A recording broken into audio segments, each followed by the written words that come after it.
Because of Winn-Dixie, Chapter 14.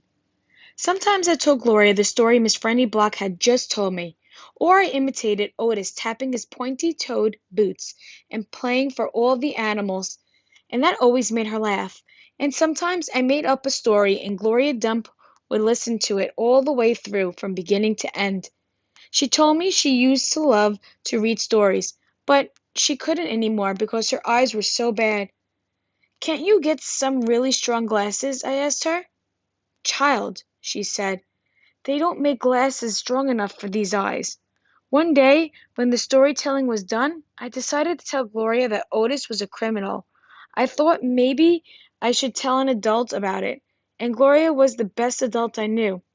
"Gloria?" I said. "Mm-hmm," she said back. "You know Otis?" "I don't know him, but I know what you tell me about him." "Well, he's a criminal. He's been in jail. Do you think I should be afraid of him?" "What for?" "I don't know. For doing bad things, I guess. For being in jail." "Child," said Gloria, "let me show you something." She got up out of her chair, real slow, and took hold of my arm. "Let's the two of us walk all the way to the back of this yard." "Okay," I said. We walked, and Winn-Dixie followed right behind us. It was a huge yard, and I had never been all the way back in it. When we got to the big old tree, we stopped. "Look at this tree," Gloria said. I looked up. There were bottles hanging from just about every branch. There were whiskey bottles and beer bottles and wine bottles, all tied on with string, and some of them were clanking against each other and making spooky kind of noise. Me and Winn-Dixie stood and stared at the tree, and the hair on the top of his head rose up a little bit, and he growled deep in his throat. Gloria Dump pointed her cane to at the tree. "What do you think about this tree?" I said, "I don't know. Why are all these bottles on it?" "To keep ghosts away," Gloria said. What ghost?" "The ghosts of all the things I done wrong." I looked at the bottles on the tree. "You did that many things wrong?" I asked her. "Mm-hmm," said Gloria. "More than that." "But you're the nicest person I know," I told her.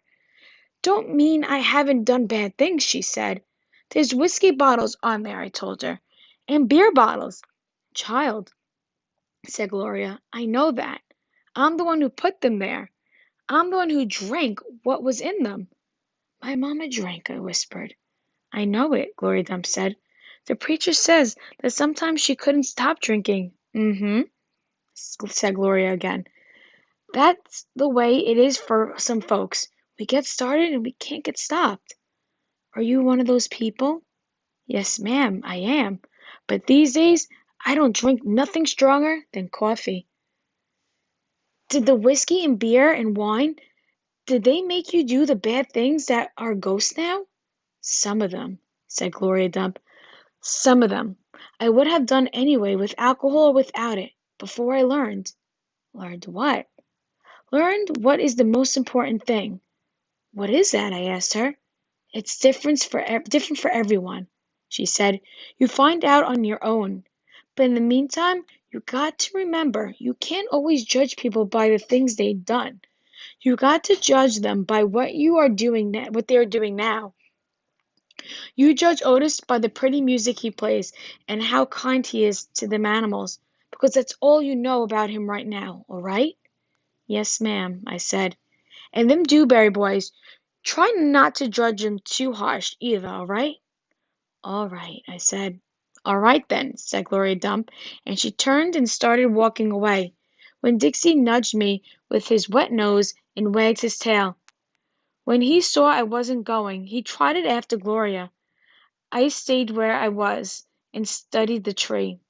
I wondered if my mamma, wherever she was, had a tree full of bottles.